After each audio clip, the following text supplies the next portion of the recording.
Ladies and gentlemen, could you find a seat? We're about ready to begin. That worked.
Good morning.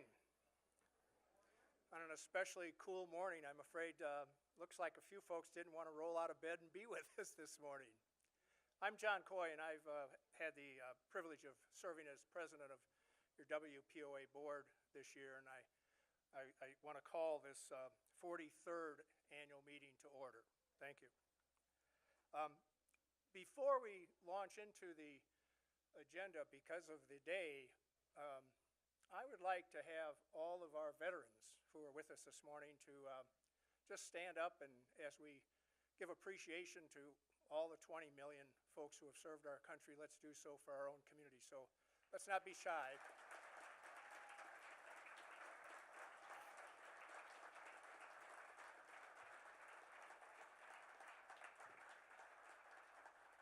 We certainly appreciate all the service of those men and women over the years.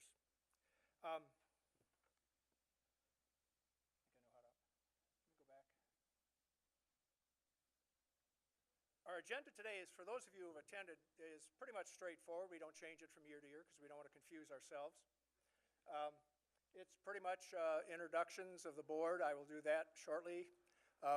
We will have the recognition of those who have been nominated for the election to the board. We'll have a treasurer's report. And then the staff will go through their presentations as well. And then we'll have a always spirited question and answer session at the end. We will give you a short break and then ask that you all please come back and listen to the reports that will be provided by 4 of our very important organizations who serve this community and who provide a wide range of opportunities for participation and enjoyment for all of us.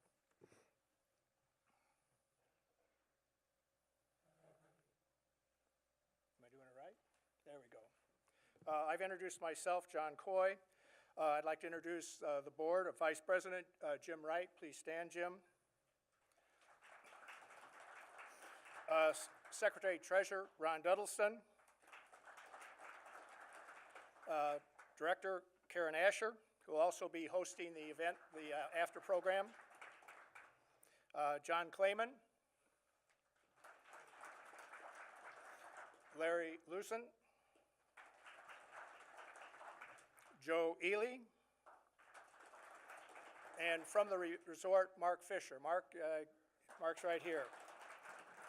I also would like to introduce 2 people who served for the majority of the season who are no longer on the board, and that would be Ron Turnbull. He and his wife moved out of the community. And Hank Teese, who many of you may know, has left for a position elsewhere. So that's your board of directors, and let me say that this year has been an unusual year at best. As most of you know, we have had to deal with a couple of issues, particularly the one that was paramount was obviously the pipeline. Jay Roberts, as you know, was introduced to you last year as the new executive director, replacing our longtime executive Russell Otis. And I'd have to say that Jay his first year was kind of baptism by fire. Your board has had frequent meetings amongst themselves. The staff and others have had frequent meetings with government officials and other people interested in the pipeline, the Atlantic Coast Pipeline. Even though we've had all of these meetings, it hasn't stopped our staff from taking care of the things that they're most responsible for, and that is the infrastructure and the things that make your community work. So, and Jay and his team will be speaking to you about that later. If we're not successful in stopping the pipeline, and we're doing everything we can to stop it or at least get it moved, I want to share with you 4 things that are paramount on the mind of your board of directors. First is we are concerned in maximizing the safety for our property owners, our employees, and our guests. And please rest assured that that is paramount in our mind. We also want to minimize any disruption of traffic for people who are coming and going, particularly to our mountain community. We also want to make sure that we are taking care of the visual and environmental impact and the restoration of that property should it be taken for the pipeline. And lastly, but equally important than all, is we will be seeking what I would call fair and just compensation for the property which the pipeline proposes to take through eminent domain. Now, that sounds pretty simplistic, I know, but let me tell you that we have 49 points outlined by the board so far of items that we will be discussing with Dominion and the ACP when that time comes. In the interim, there are other steps that we'll be taking, and you'll be hearing that a little bit from, I know John Ansel is going to be on the program for the community groups later. So, with that, I assure you that we will be vigilant for you in the next year.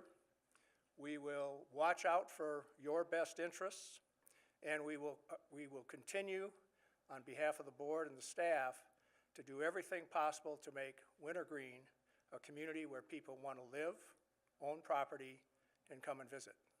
So thank you very much.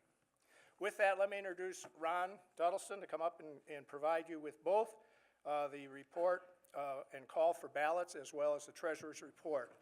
Jay and the staff will follow. We're not going to jump up and down and introduce the staff each time, so be patient with them as they come. Ron?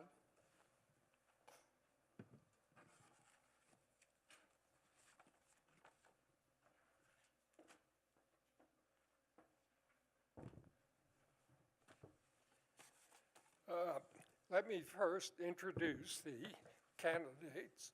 We have 3 positions opening this year. The candidates, we have 5 candidates.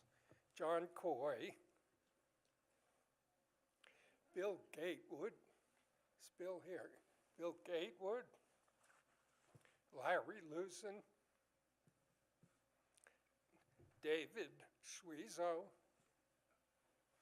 David, and Jim Wright. At this point, we will collect any ballots.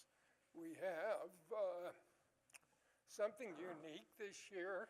We have our Chief of Police, Stan Olive, who will be leaving us in December, retiring after 35 years with the Wintergreen Police Force.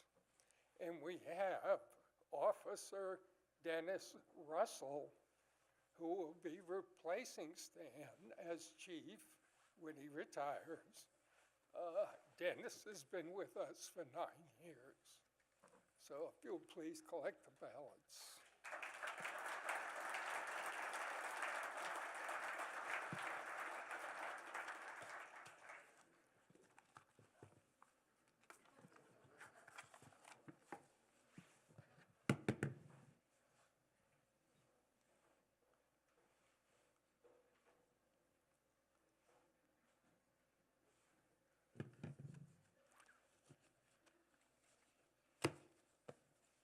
Okay, apparently everyone has voted. Okay. Let me jump into the treasurer's report.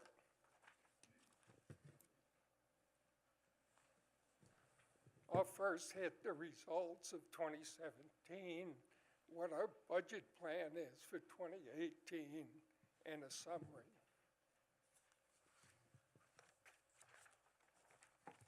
In 2017, some of the highlights, we had 2 major culvert replacements on Black Walnut, both done within budget. We had asphalt resurfacing of Shamokin Springs and Fawn Ridge. And continuing, we've had major guardrail replacements. Our challenges for 2018, we have twin culverts right at Station 1 that are going to be very difficult and expensive. We have issues on staying competitive with our EMS personnel. We frequently lose our personnel to county and city EMS organizations because of salary. So we're trying to combat that this year. And lastly, which we've seen for many of the past years, continued health insurance increases.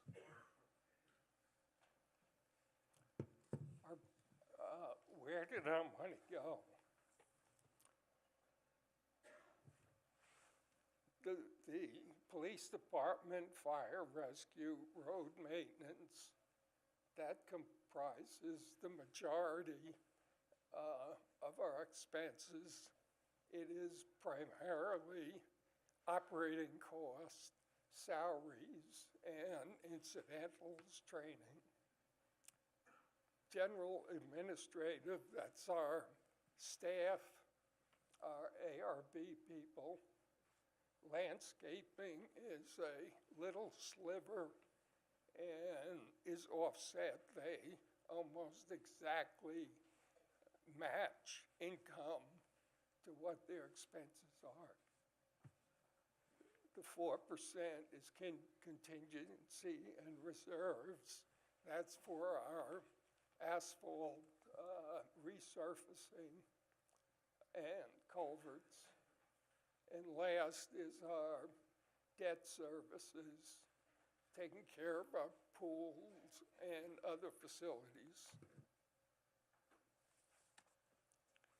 As you can see, majority of our income is from your dues. I'd like to point out that less than 0.5%,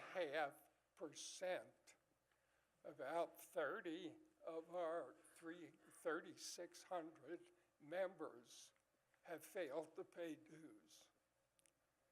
That is astronomically low, and we owe some thanks to our controller, Teresa Harris, and our administrative assistant for accounts receivable, Susan Morris.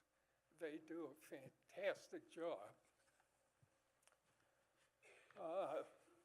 The 4% amenity fees, we receive 1% of gross from the resort. Landscaping, 1%. The other 2% are things such as rent for our cell towers and other miscellaneous.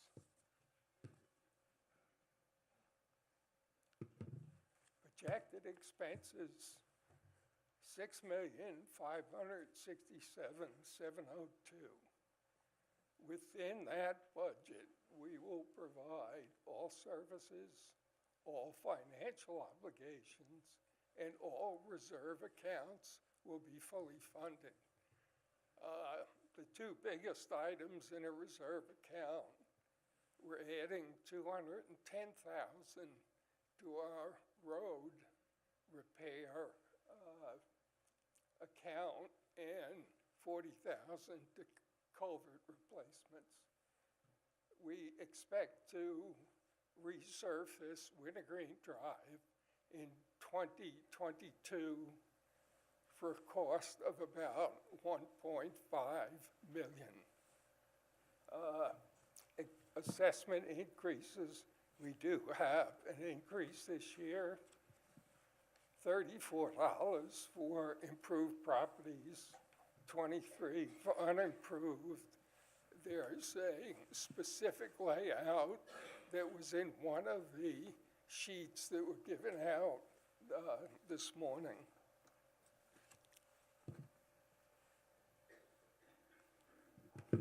Summary, we feel 2017 was successful financially. Our 2018 financial plan is sound.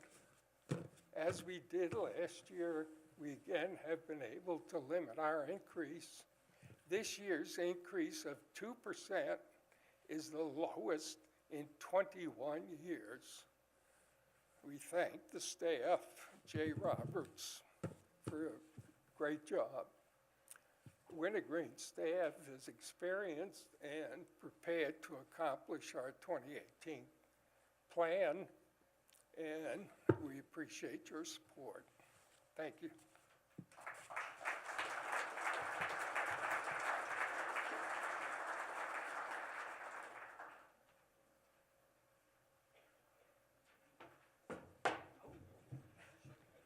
Almost went down. Good morning. I had to look at the agenda to make sure I was next.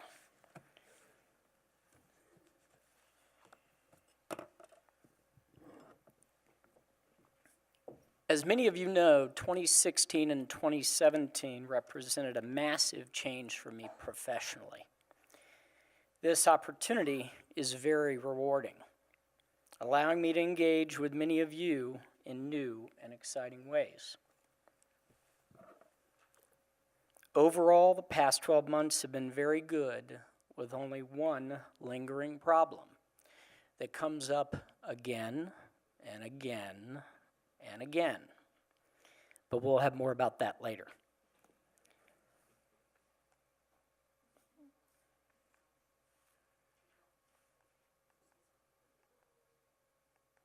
You sure?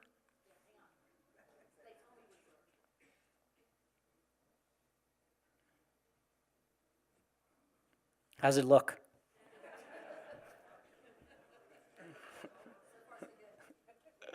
Hey, here we go. All right. In an effort to organize today's presentation, I've broken it down into 6 categories that I'm calling enlightening material. First is sweat equity.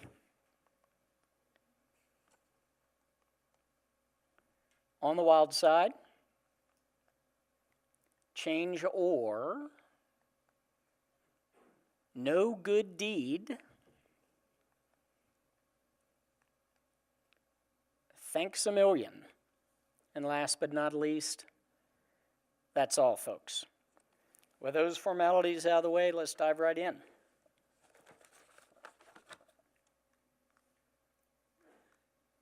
Sweat equity. 2017 had some notable weather events. These included rain, ice, and snow in January on the 23rd, brief periods of bitter cold in mid-February, brief, and more snow in mid-March. 2017 was a minor snow year, with WPOA having only spent $73,000 on snow removal, with a budget remaining of approximately $50K. My passion for winter sports, I am hoping to spend every bit of that between now and the end of the year. Perhaps a very white Christmas. Spring arrived with a bang, dumping 4 inches of rain on May 5th and another 4 inches on May 24th. While we did not get through these 2 flooding rains unscathed, we did okay, and the cleanup was neither overwhelming nor expensive. While an open ditch community can be aesthetically appealing, as a result, we have a lot of work to do. Failures in our drainage system are part of life, and we at WPOA remain committed to the routine maintenance it takes to lessen these negative impacts. After the big rains in May, it hardly rained again all summer. As a result, pond water levels gradually dropped, and the Nelson County Service Authority posted mandatory water restrictions. These water restrictions went away after 2 good rain events in late October. While lake levels are back up, dry conditions remain, and I encourage everyone to conserve where you can. The contrast between mountain and valley weather is often highlighted during the transition months of spring and fall. Good example of this was the October snow. Crews were called out in the middle of the night to deal with downed trees because of the wind. It's about 2 a.m. when they showed up to work. At the same time, a smaller crew was called out a few hours later to deal with snow on the mountain. 2 crews going 2 separate directions with 2 entirely different problems on their hands. April showers led to May flowers and new guardrails. In 2017, we successfully replaced 80% of the guardrail on the mountain, with plans to replace the remaining 20% in the spring of 2018. The new guardrail is a galvanized product with a brown powder coat top surface. Fingers crossed this new material should last for a long time, wear better than previous versions. If this new guardrail material does not work out, Russell had agreed to purchase it before I got here, so we're going to blame him.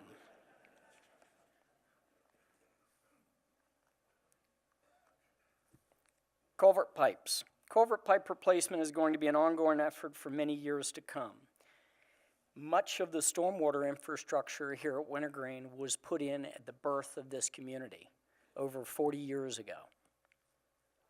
Successful 2017 projects were the slip lining underneath Wintergreen Drive.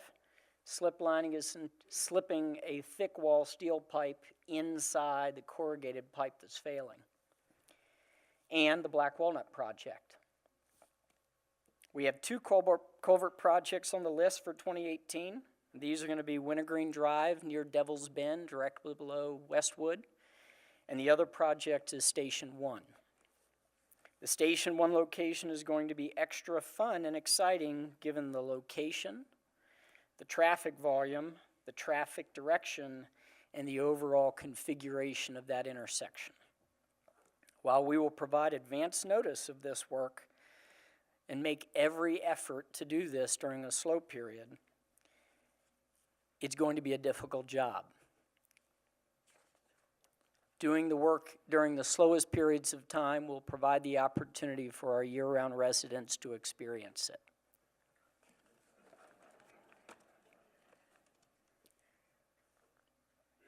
Facilities. 2017 sweat equity facility achievements include staining, painting, carpentry work at our pool facilities, new windows at Station 1, exterior staining and interior painting of the community offices building, which we refer to as COB.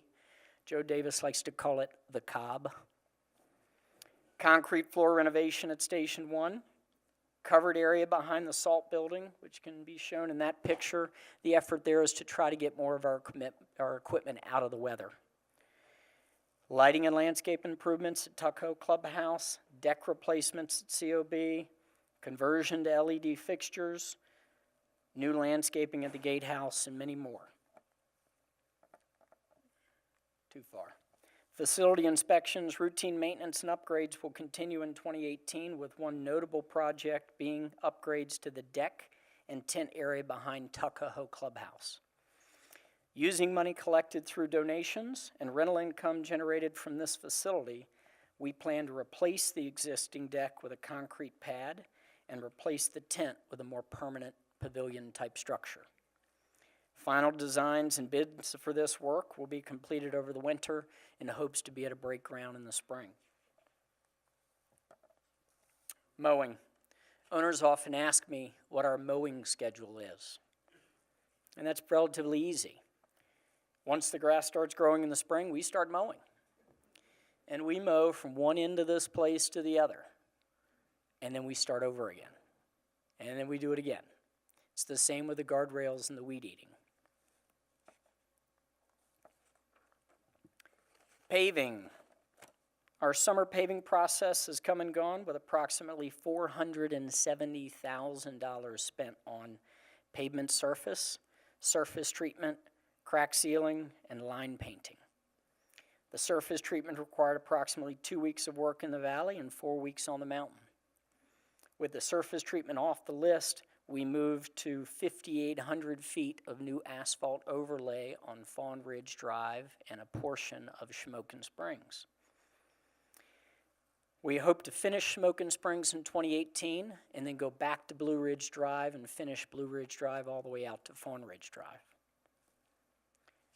In addition, we recently completed line striping and painting the crossworks in advance of ski season and foggy winter weather.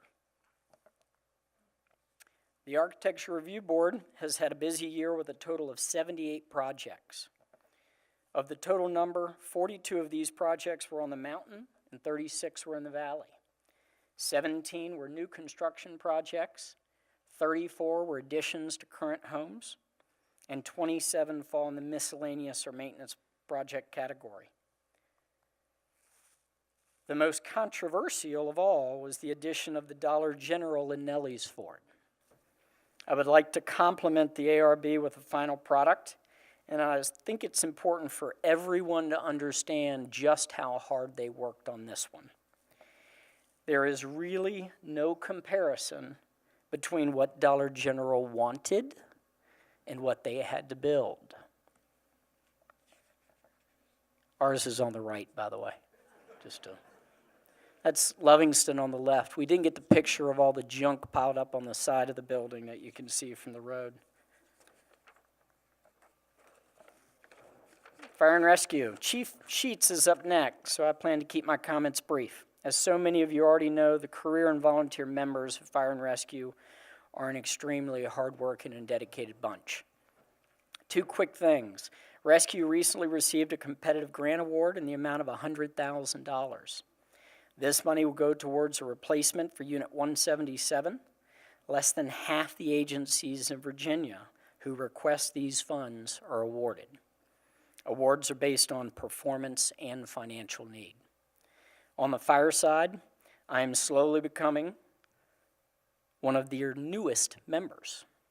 Having passed my EVOC class, I am enjoying some windshield time at a lot of the different apparatus, which is a whole lot of fun. I was on property for the October 14th structure fire and came away even more impressed with that department and the agencies from outside Wintergreen that show up to assist. Wintergreen Police continues in its patrol efforts to preserve the peace and maintain order in the community, as evidenced by the low number of reported crimes in 2017. They are a dedicated and professional group. Remember that you are also the eyes and ears of that department as an owner in the community, and you play a vital role in keeping the community safe. The police department is here to serve you 24 hours a day, 7 days a week.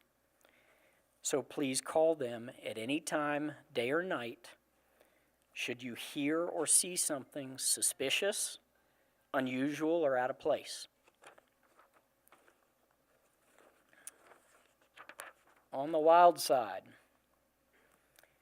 we're going to start with gypsy moth and move on to a little not very well-known bug called the emerald ash borer. Very low gypsy moth activity is welcome news for another year. For those of you who are unfamiliar with gypsy moth, Doug Coleman and his team at the Nature Foundation keep an eye out for these critters, and they continue to be a great resource for WPOA. Knowing very little about these bugs, I did some research and found these life cycle pics on the World Wide Web.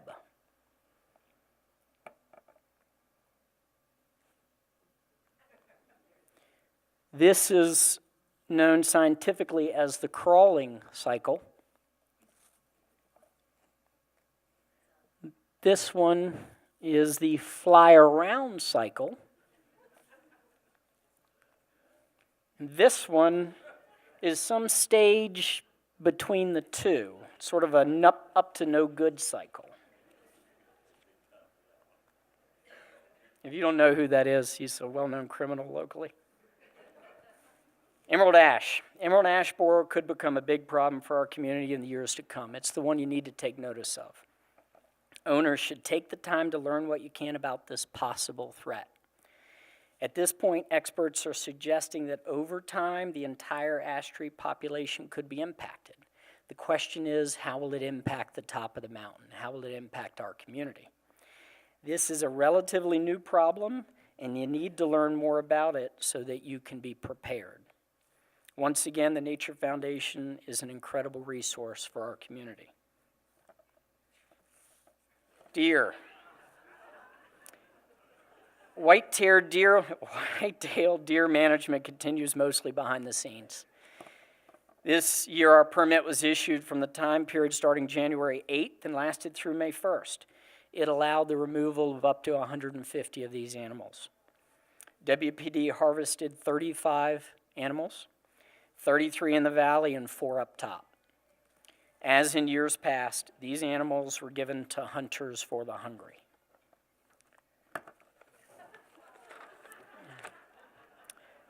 Pooh and his friends remained active in 2017 with a total of 64 reported sightings, 60 on the mountain and 4 in the valley. A total of 5 of Pooh's friends entered vehicles and either left the scene or remained inside the vehicles, consuming headrests, seats, dashboards, steering wheels, etc. Common problems for our bears include cars and homes left unlocked. If you leave your car unlocked, they know how to get in cars. They use their paws and their teeth, and they will just simply open the door. So cars and homes left unlocked, trash unsecured, bird feeders, and more. While it is unfortunate when we are forced to trap and remove one of these animals, only one bear was trapped in 2017. Please do all that you can to adhere to the Bear Smart rules. Doing so helps both humans and bears live among one another. Change or what? Or what? There we go. The art of life is a constant readjustment to our surroundings. You know, my transition into this new role has afforded me the opportunity to ask lots of questions. In an effort to better understand how WPOA delivers services to all of you, those questions often lead to a lot more questions, along with some operational changes and some general improvement. Over the last year, some notable achievements include a review of the ARB process and revisions to the documents given to the owners by the ARB. That group worked hard to make sure that the information they provide was current. Commitment to digitizing all the ARB documents. What many of you don't realize is from the birth of this community till today, the ARB holds in its files often the original paint color of units, who the original contractors were, the original floor plans, plumbing plans, electrical layouts, letters back and forth to owners that date back to '76. It is an enormous amount of information that is incredibly special to this community. So we're digitizing every bit of it in the hopes that we have it forever. culling of old files, digitizing and backup existing files, counting records, property transactions, deeds, everything being backed up digitally. Fleet vehicle and equipment review, which has afforded us the opportunity to get rid of some of our older equipment, effectively downsizing the fleet, while at the same time identifying the pieces of equipment we really need to have here for the new work that we do. Monthly facility inspections that will allow us to continue to provide great facilities as well as a better plan for facility expenses going forward. Increased use of the WPOA website to inform owners about the work that we are doing and other things going on in the community. Increased use of the Wintergreen Alert System to provide not just emergency information, but timely information in a more effective way. Remember, this system allows you, the recipient, to manage what you receive from us and how you receive it. Discussions of our expenses and our expense structure so that we continue to make good decisions on how we spend your assessments. Finding creative ways to save can provide resources to improve the services we offer. Discussions about individuals as well as departmental goals, productivity, efficiency, and cross-utilization. This is being done to deliver great service now and look for ways to offer improvements going forward. In the end, the change for the sake of change is foolish. We need to operate with our eyes wide open, with a willingness to study the past, an understanding of what we do today, and comparing today with what is expected of us tomorrow. No good deed. I think you know the rest of that one. Does everyone know what ACP stands for? I have a few choice words for how I like to describe it. What I can say for certain is this is a real mess. For some in our community, not enough is being done. Not enough money is being spent, and there is very little room for compromise. For others, the exact opposite is true. For a third group, this entire issue is lost within their normal busy lives. With assistance and support from other organizations like Friends of Wintergreen and the Nature Foundation, WPOA continues to do all it can to reduce the negative impacts this project will have on our community. To this end, we have sent letters to FERC, we've conducted environmental studies, we've met with government officials over and over, we've attended countless meetings, we've made changes to the covenants, we've attended webinars, and most importantly, we're working hard to keep all of you informed. Many of you have heard me say that I'm concerned about the long-term consequences of this fight. My concerns over the consequences include the pipeline and the bad press associated with fighting the pipeline. We have to remain aware of the unintended consequences our actions and our comments can have. If WPOA becomes the face of the pipeline fight, do we end up with a self-fulfilling prophecy? If we push the message of all harm the pipeline will cause to our community, do we end up doing more harm? As a result of these concerns, WPOA often operates behind the scenes.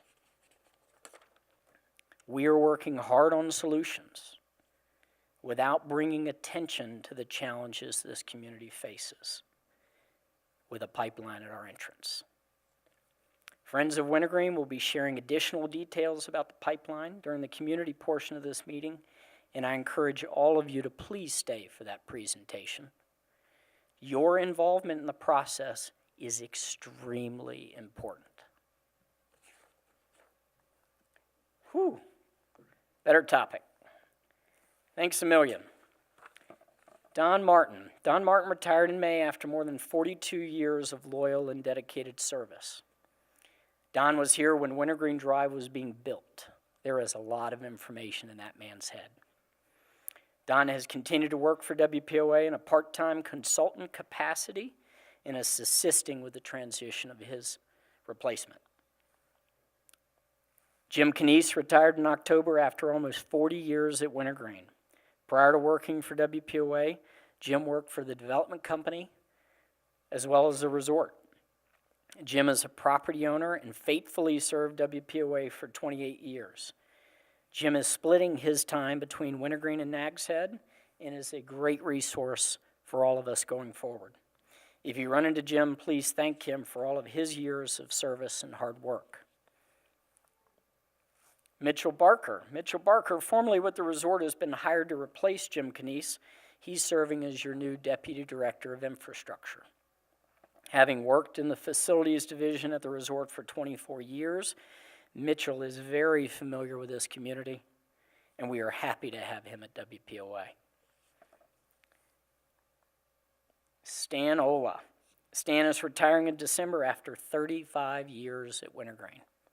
Stan has led Wintergreen Police Department through enormous improvements and will continue to be a valuable resource going forward.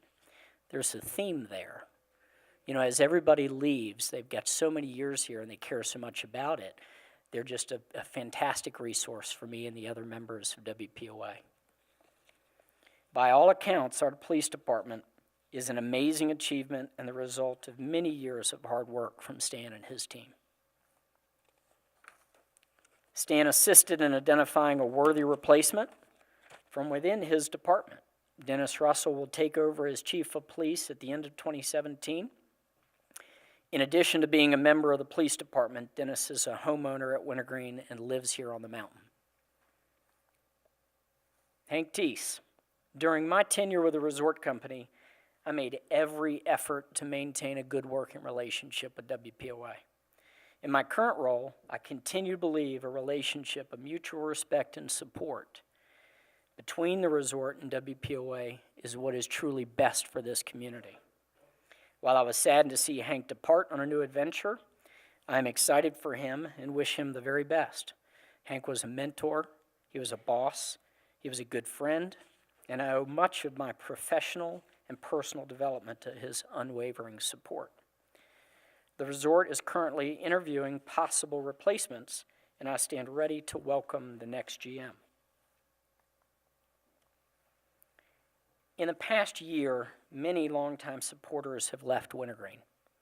Some to grow old closer to family, some to pursue other interests, and sadly, some pass on. Many thanks to all of these individuals for their dedication to this place, this process, and their friendships. Two individuals that I'd like to recognize today are for those folks that were part of the WPOA board.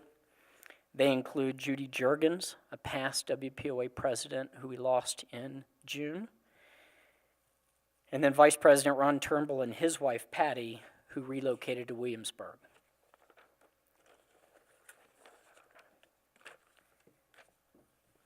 A really beautiful place, isn't it? That's all, folks. WPOA is a mix of old and new. It's full-time residents and part-timers, those that get involved and those that own here to get away. It's a community that leaves a mark on all those who own, work, and visit here, and one that provides something for every generation. It is a very special place because of the people that own a piece of it and those dedicated their careers to its success. I included in my very brief introductory remarks last year 3 important statements. These were: WPOA is financially sound, WPOA runs smoothly, and WPOA includes a very dedicated and loyal staff. All of these remain true, and it is a pleasure to be your executive director.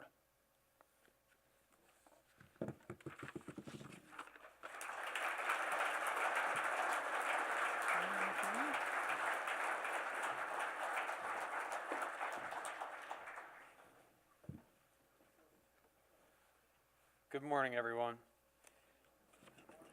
First things, I want to thank Season Morris also, as well as Mike Riddle, for helping me put the slides together. Hopefully, yep. Okay.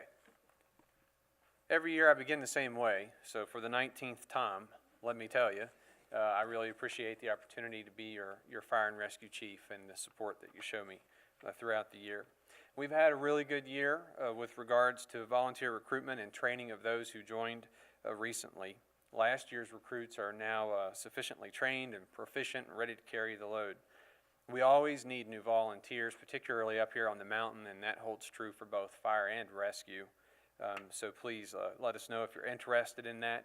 Now, the maximum age to join, to apply, is 70, and I suspect maybe a couple of you might be over that mark. So if you are, we have a new auxiliary program which doesn't have an age cap, which might be something that works for you as well. Would everyone in the room who is a volunteer, lifetime member, active, fire, rescue, auxiliary, all of the above, would you please stand and be appropriately recognized?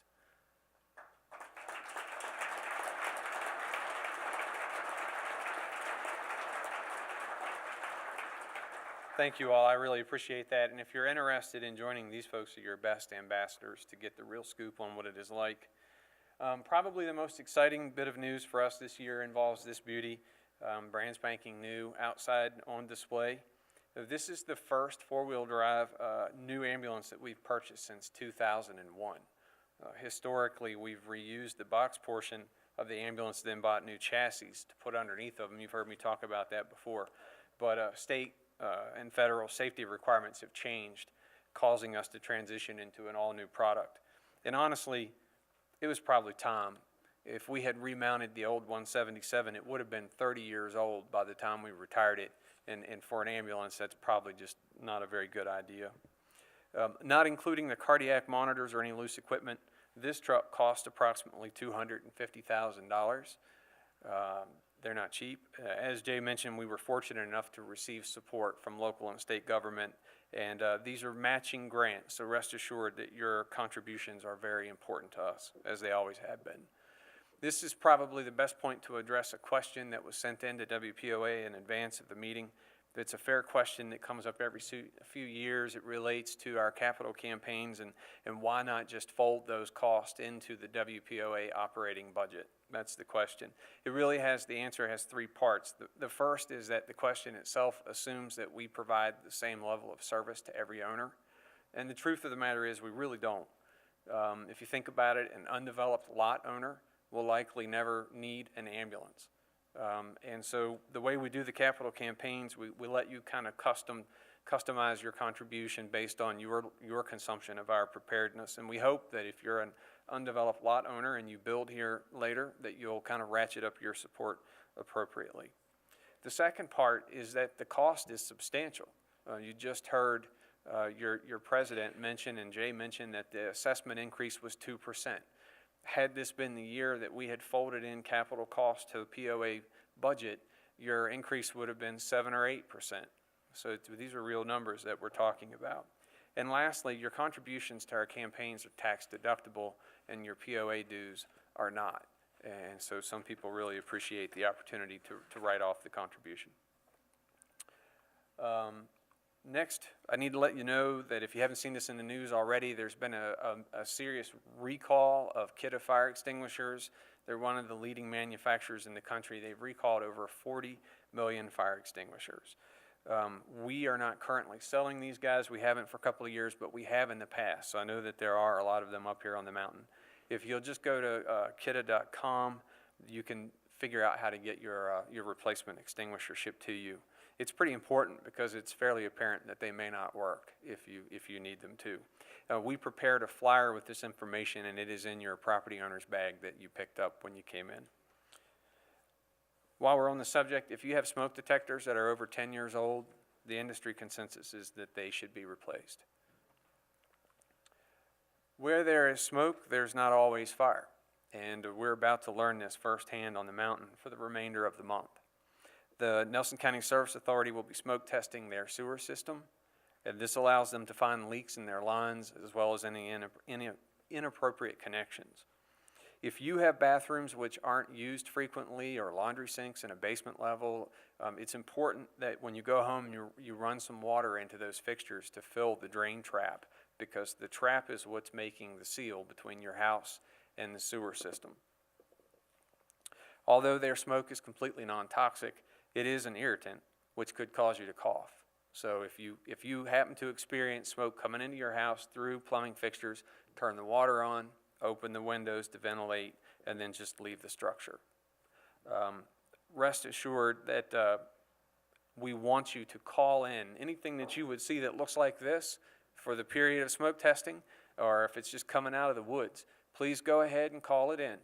We're going to have a map that tells us where the smoke testing is occurring each day. We're going to send out a response non-emergently in an SUV so we don't bug you all, just to verify it. And then if it's outside of the map testing area, we're going to respond as if it could be a structure fire. But we are going to respond to all the calls. So I proclaim 2017 officially the year of the smoking toilet. By the way, this is a real photo of a smoke test. This particular home, I read about it. They had hooked their downspouts into the sewer system, so when they smoke tested, the smoke's rolling out of the gutters. But that looks a lot like a house fire to me, and I've seen a few of them. I have to tell you, this has been one of the most challenging years of all of my years here at Wintergreen, and all for reasons external to Wintergreen. This is a very incomplete list of the major things that have happened this year. Every time there's a major event elsewhere, it causes us to look at our own plans and adjust. You know, there comes a point where the major events are coming at you so fast that you feel like a dog chasing its tail. So we have to continue to evaluate all of these things. Within the last month or so, I feel like we're finally starting to implement some real changes from what we're learning from the post-incident reports from things on the list. And I'm truly excited about the stuff. I could talk about it for hours, but trust me, I won't. I'll offer just a few highlights. Emergency management at any disaster will completely fall apart if the communications systems don't work. So to communicate with you, we continue to improve our Alert Wintergreen system. The number of residents that are getting these phone and email blasts has actually doubled since last year, which is a huge, that's a wonderful thing. When we send out a message, it's delivered to over 2,000 owners. If we mark the message as a high priority, which we rarely do, but we've done it, you'll know, it blows your phone up. When we do that, we're getting a confirmation of receipt from over 1,000 owners in less than 10 minutes, which makes it worth what we're paying for it. Raise your hand if you know you're getting these alerts. Perfect, perfect. If you're not, it's easy to fix. Please see any of our people at the back table. Rhonda Profit from the police department in the foyer. We've got a simple little one-page form that you can just quickly fill in, and we'll fix it. We need to keep working on this. Talking to you all is only part of the problem. We have to, as first responders, be able to talk amongst ourselves. And what we've learned is that our radio system here is really good. It's all backed up by emergency power, but there are certain key components of it that aren't redundant, and we're currently working on that to resolve that. We also continue to work hard to bring new cellular vendors to our community, and we're happy to announce that T-Mobile will be on the air here by January. Each year, I highlight a few slides. We're going to switch gears here, make things maybe a bit more exciting. I highlight a few of our calls, of our 1,000 911 calls we respond to. All these pictures are from this year, and I'm going to send them to you rapid fire so we can get a bunch of them in a quick period of time. This was a car fire at Rosewood that was nearly a structure fire.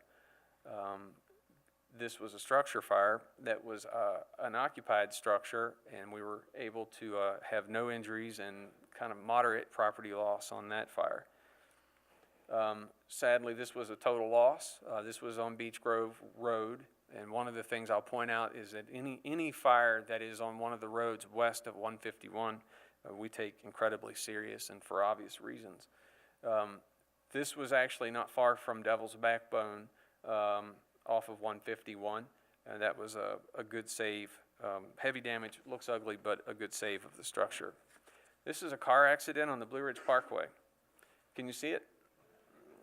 That's what we get to deal with quite a bit. This is also on the parkway. It was an ice skating rink, more or less. The guys tell me they could hardly even stand up. And just as a point of fact, the middle truck there is not four-wheel drive. How about that car wreck? You can see that one for sure.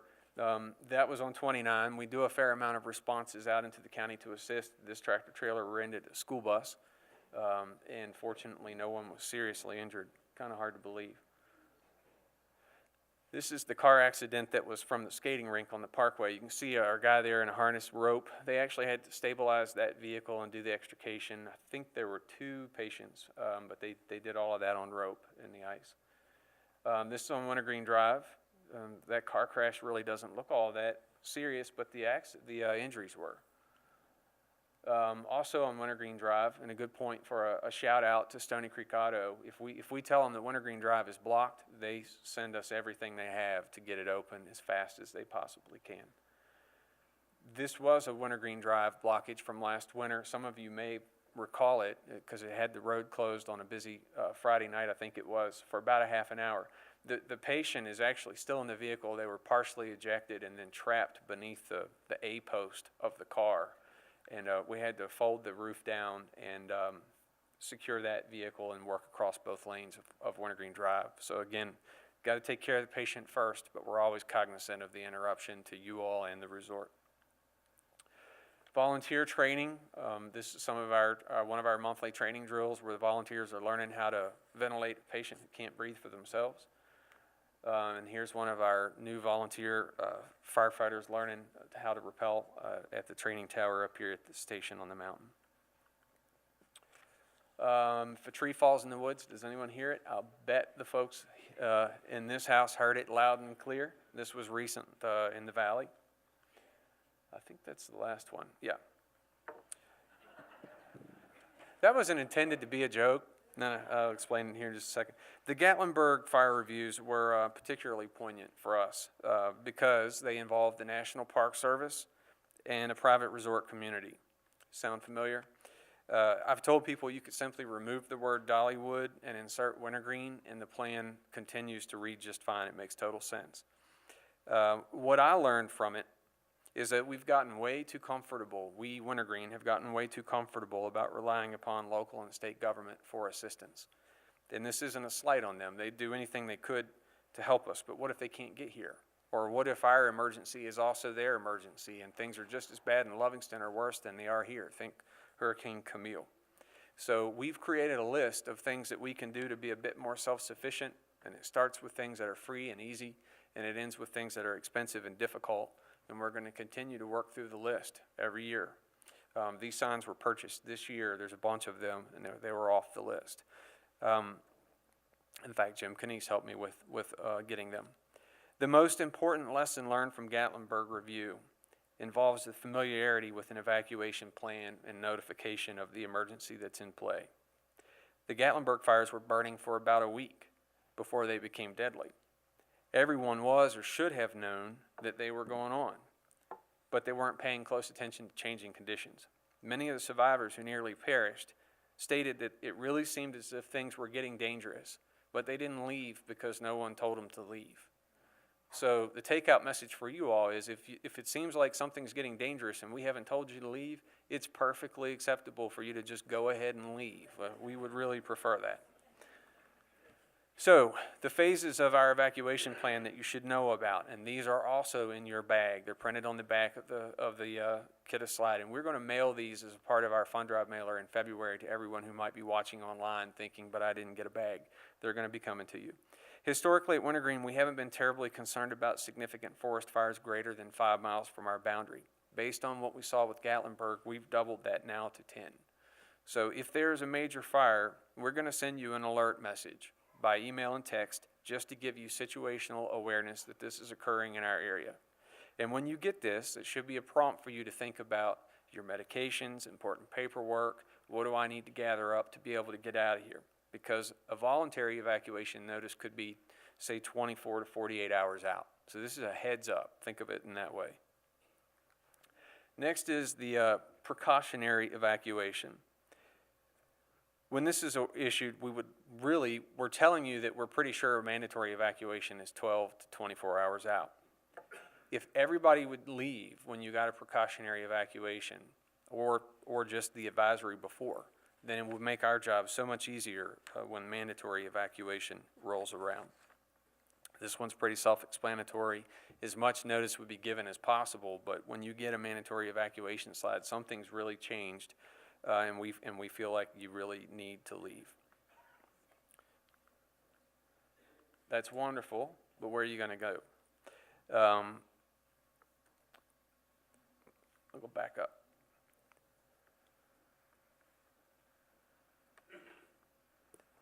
I'm going to pose a question myself before I get it in the open Q&A.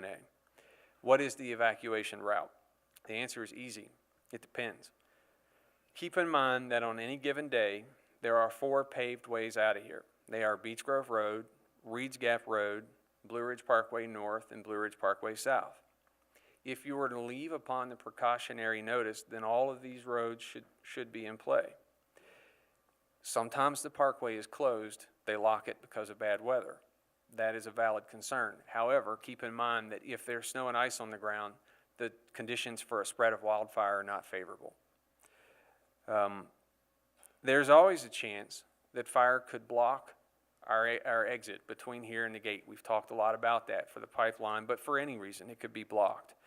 If that were to happen, the signs that I had previously shown you would direct you to a point on Laurel Springs Drive where our property and the parkway come very close together. Depending upon the conditions, you may be able to drive through with a road that we would create, or you may have to walk through, candidly. If that happens, you'll be collected on buses from Augusta and Waynesboro. I want to put it in perspective. We're talking about walking the distance of 2 football fields, and it's on a slight downhill grade. Okay, so it's a fairly easy pathway.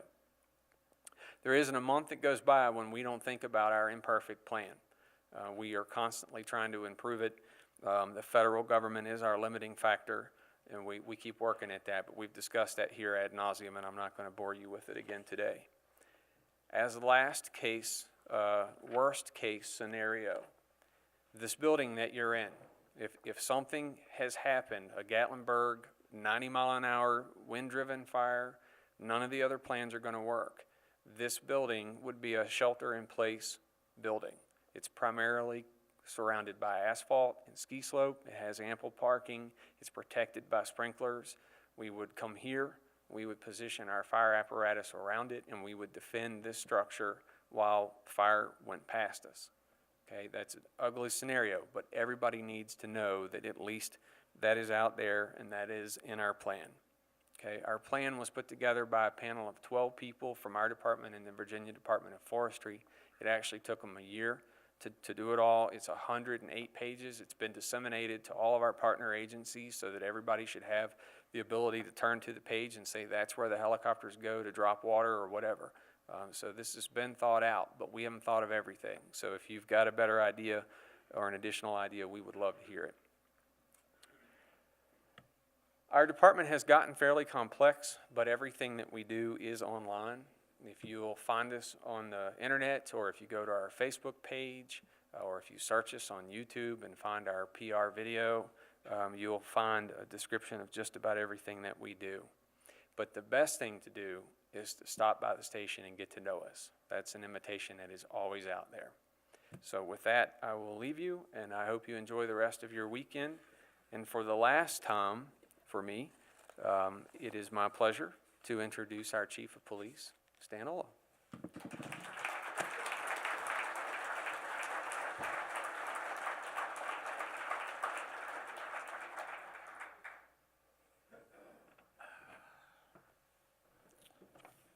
Good morning.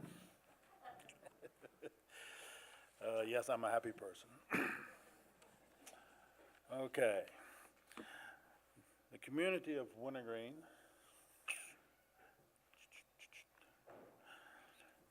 is indeed a wonderful and beautiful place to live and visit, and continues to remain relatively a safe haven. Considering the number of people who visit and work in the community on an annual basis, some crime is inevitable.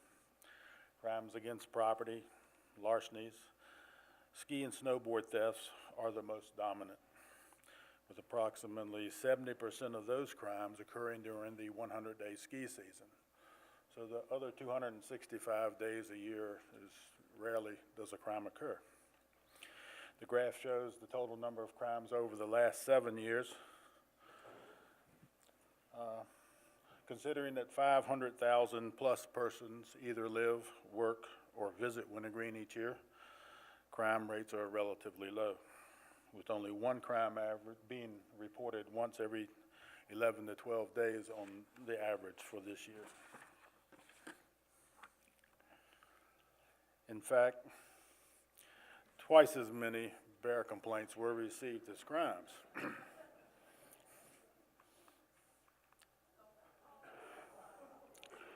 And as the video shows, even the police department is not immune from bears. Okay. This chart shows the bear sightings over the year, and with June, July, and August being the busiest months, and that's pretty much the same each year. But we should all be glad that 500,000 bears don't visit Wintergreen. Okay. So on a more serious note, this coming May of 2018, Wintergreen Police Department will be celebrating its 40th anniversary, its 40th year of existence. And before you on the screen is a quick flashback from the earliest police dispatch center on the far left, which used to be in the center of the road, to the new building in 1991 on the far right, and then moving forward to 2014, what exists today on the bottom and center. Just a quick trip down memory lane and a chance to say thank you from all of the employees for all of your support over the years. Interesting that Wintergreen 40 years ago was approximately 1/4 the size that it is today in regards to developed properties. But the number of crimes reported were 8 times higher than it is today. Proof that your investments in the department have not been in vain. You moved from having a security department in the 70s to special conservators of the peace in the 80s to a department recognized by the Department of Criminal Justice Services as the first private police department in the Commonwealth in the 1990s. To the first and only state-accredited private police department in the Commonwealth in 2008, and finally, in 2015, to being recognized in the Code of Virginia as a private law enforcement agency with law enforcement officers equal to any government agency. And once again,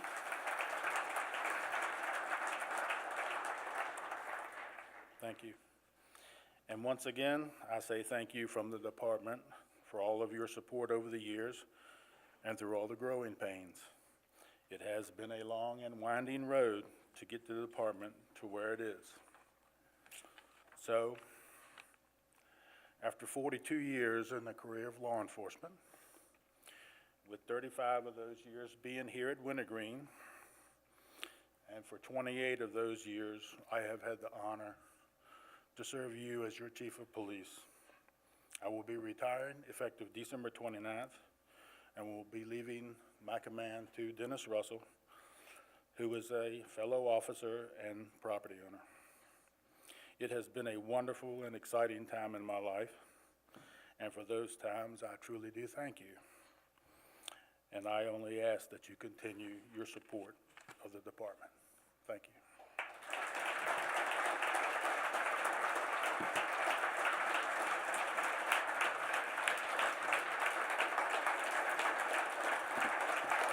Thank you.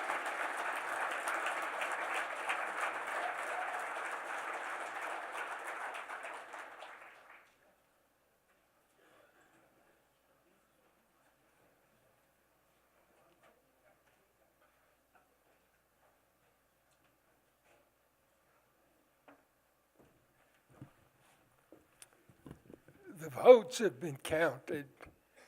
Mr. Coy, Mr. Lewson, and Mr. Wright have won.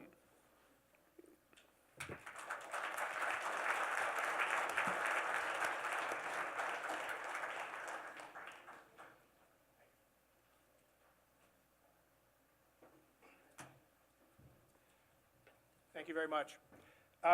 Now we'll go to the exciting part, not that it all hasn't been exciting, I'm sure, to our Q&A, and I'm sure there probably will be few questions because of the thoroughness of all the presentations. But if you do have a question, I'd like you to come there, 1, 2, 3 mics. Please come to a mic, state your name and your question, and we'll do our very best to answer it. None? Come on. That's good. This would be the most unusual annual meeting we have ever had if we don't have a question. Adjourned. All right, I see somebody moving toward a mic.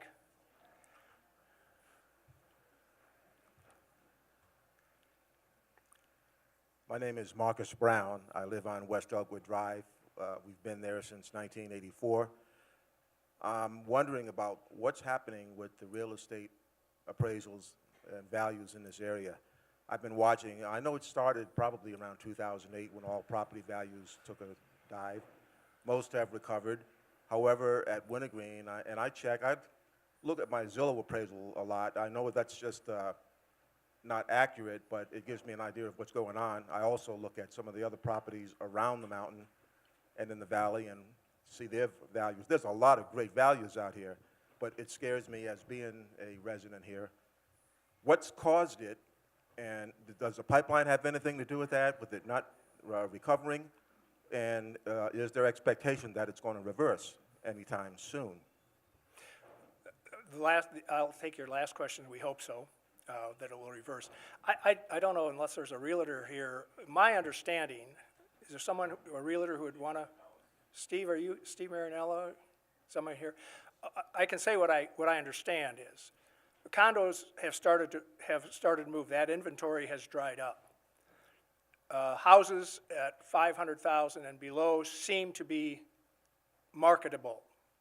The higher end houses seem to be struggling as it relates to the time on market and sellability.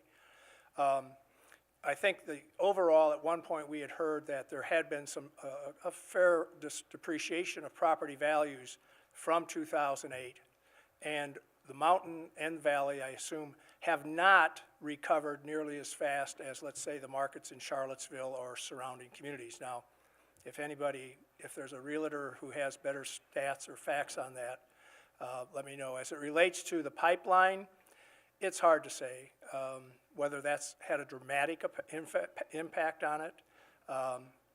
I think it probably raises questions, but again, I'm not fielding those questions from potential buyers. So again, I would rely on anybody who from the real estate groups who are face to face with buyers who might want to add to that. Thank you. I guess we're just still in the dark, just waiting for something to happen. I don't know what to expect, but I'm still very unsure of what's going on. Right. Thank you. Sorry. Yes, hello, my name is Lawrence Vera. I'm a owner of 2 units in Timbers condominium. And my question centers around information. And a gentleman earlier said that they were digitizing and storing and doing backups, et cetera. I happen to be in the technical industry, so my concern would be threefold. One would be privacy, i.e. Personal identifiable information. Second part is, what do we do? Do we sell that information to any other agency?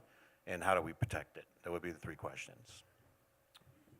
Answer to your first question in terms of privacy, our accounting system is where we're documenting, where we're backing up information that would have potentially stuff in it that might relate to you personally. So that is encrypted, it's going to Richmond, it's a credible agency, so deeds, those kind of things, they are going to a professional.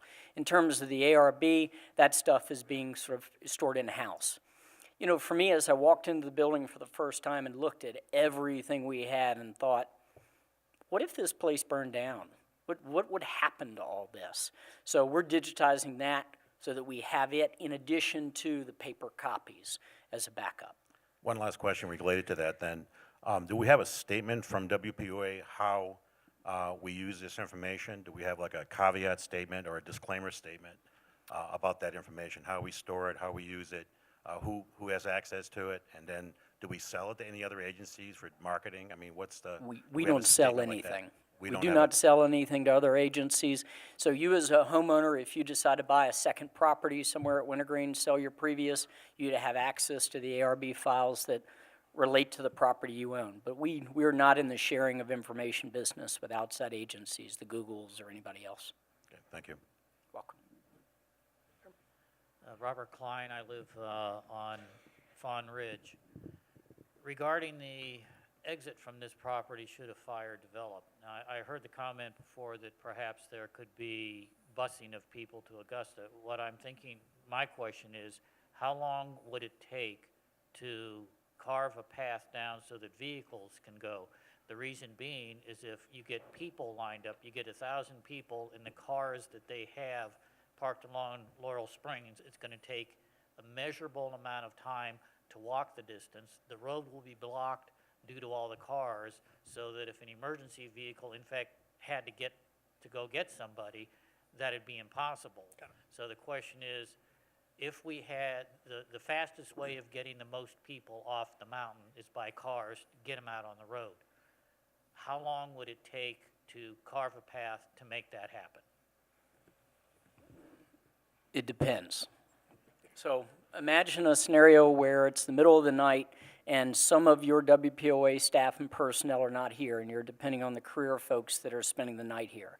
That could make it take more time. We have identified the location. We know based on what's there that we can sort of wiggle around the big trees and just with taking a few trees down, push them out of the way with a backhoe, and clear a crude path to get to the parkway.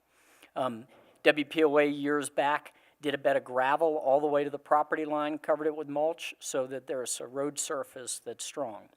But the most important thing for folks to understand is if you are sitting at your home and you're watching and you're hanging out waiting for the last minute to where you would be one of those cars on Laurel Springs Drive, you have made a huge mistake. You need to get out early. This is an enormous community. But in the event you did, imagine a scenario where vehicles were leaving the property and the road got to a point that it was almost impassable. Then we might have to switch to phase 2, which would be abandon your vehicle, walk down Laurel Springs Drive and out. These are all scenarios we don't like, but given what's happening, we need to really think about it. But the most important thing is have the alert wintergreen available to you. Make sure you've given us your information and look for those alerts. The interesting thing about Gatlinburg is that it started 10, 12 miles away. They knew about it. It was burning. And then the wind changed over the weekend, and it all of a sudden started burning towards Gatlinburg. So 10, 12 miles out, if it's, Sharando, if it's in Livingston, you should be aware of it given the fact that we live in the community that we live in. But you also have to remember, too, is going to the parkway, we are trying to get permission to do that so that we can establish a road, gravel, cover it with mulch, so that we can open it like that. We are doing everything we can to get that at this point. Yeah, I think Jay makes a good point. I mean, as Curtis wisely pointed out, there are manageable evacuations. And I think that what has been laid out is something we have to heed, not to have that kind of backup. Now, with the pipeline, we are taking the precaution of understanding that if there were an accident, we're not going to get it's not like they tell you 2 weeks ahead that the pipeline's going to blow up. In that case, in our points that I talked about safety, we feel we need a back road exit. And one of those back road exits is available. It's just not necessarily passable. So that's one of the points we will be discussing with Dominion, so that we have an emergency back road should we not be able to get off the mountain.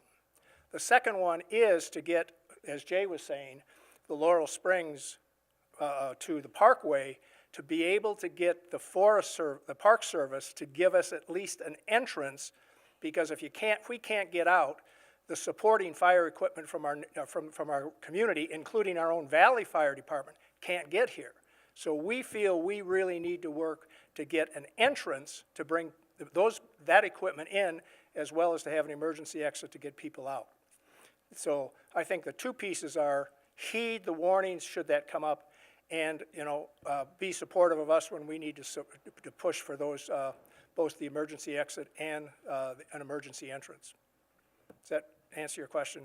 And as far as the timing is difficult, because if something, it won't probably happen in the winter, but, you know, let's say 4th of July, when you've got, I don't know, 6,000 people on this mountain, or busy weekends. May be very different than a weekend, you know, when we don't have a lot of personal or guest traffic. So the timing of it is something that we think needs to be looked at. Okay? My name is Bruce Slater, and we are new owners on Shingle Oak Lane and in the valley. And I wanted to ask about the plan for fiber optic internet access, especially in the valley, but maybe if somebody could speak to that in both areas. I meet with John. Yeah. Yeah. John, you want to come up?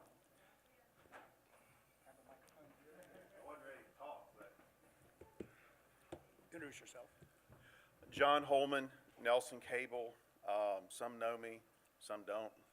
I have his phone Oh, number. I'm sorry. Some know me, some don't. John Holman, Nelson Cable. I know more people where you live than sometimes by your name. We currently have 8 people connected as of the last couple months to fiber optic cable in the valley. It's a rollout. It depends on where you live and who signs up in your neighborhood. Because when you roll out fiber optic, you have to deploy the whole neighborhood, whether one person signs up or 10 or 20. So by economies of scale, we have to have so many people on a street sign up to deploy it. Because once we install it, we can't come back. So we install it like we install it, we're going to hook everybody up. So if you get your neighbors together and decide you want to do that, we can give you a price to put in your drop. We charge a set price to put in your drop. We give you the first couple of 100 feet free and an ONT fee. So it's a lot less expensive than it has been because we bought some new equipment to have gigabit service down the road. So if you can, just come by our office and I'll be glad to answer more questions. Thanks, Thank John. you. Thanks, John. My name's Dan Smith, and our house is on Hanging Rock up here in the mountain.